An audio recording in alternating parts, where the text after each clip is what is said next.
আসসালামু আলাইকুম, welcome to our channel electrical and electronics workhouse BD. আজকে আপনাদের সাথে কথা বলবো এনজিআর প্যানেল নিয়ে।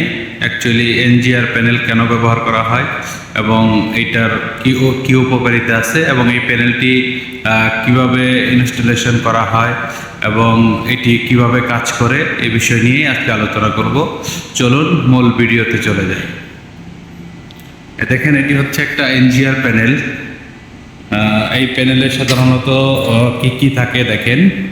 এটা প্যানেলের ভিতরে হচ্ছে প্রথমেই এই জিনিসটা হচ্ছে ব্যাকহোম সার্কিট ব্রেকার। এখানে একটা ব্রেকার থাকে যেটা হচ্ছে আমাদের জেনারেটর অন হওয়ার সাথে সাথে এই সার্কিট ব্রেকারটা ক্লোজ হয়ে থাকে।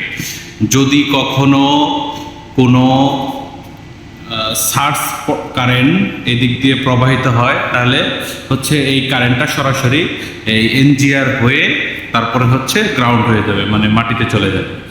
এই দেখেন, এই ব্রেকারটার ভিতরে এখানে হইতেছে যে নাম্বার দেওয়া আছে, নাম্বার অফ এটা কতবার স্টার্ট হয়েছে, মানে এইটা কতবার সুইচিং হয়েছে, এইটা হচ্ছে তার নাম্বার আর কি।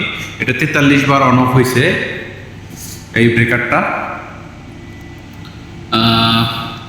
এই হচ্ছে আমাদের ব্রেকার আর কি, বিসিবি। আর নিচে যে এখানে যেটা দেখতে পাচ্ছেন এটা হলো রেজিস্টার। এটাই মূলত হচ্ছে এনজিআর এর ফুল ফর্ম হচ্ছে নিউট্রাল গ্রাউন্ডিং রেজিস্টার।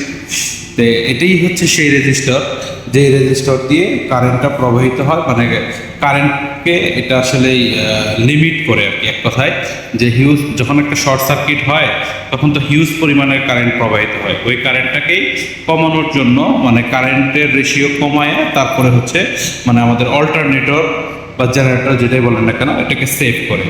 এই হচ্ছে এনজিআর এর কাজ। এখানে দেখেন এটা ডিটেক্ট করে হচ্ছে, এই যে আমি একটু ভালো করে দেখাচ্ছি, যেটা হলো মূলত সিটি।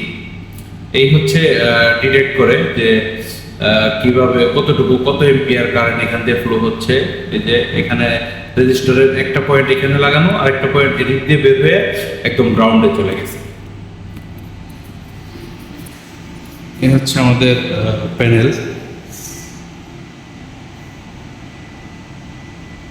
এখানে ওইরকম আর কিছু না। এটা সাধারণত যখন জেনারেটর অন হয়, জেনারেটর অন হওয়ার সাথে সাথে এটাও ক্লোজ হয়। এখানে একটা কন্ট্রোল ব্রেকার আছে যেটা হচ্ছে control power, lighting and panel heater দুইটার কাজ করে।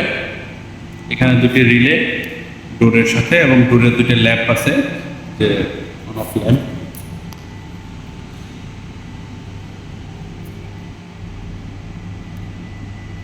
আশা করি ভিডিওতে আমি বুঝাইতে পারছি।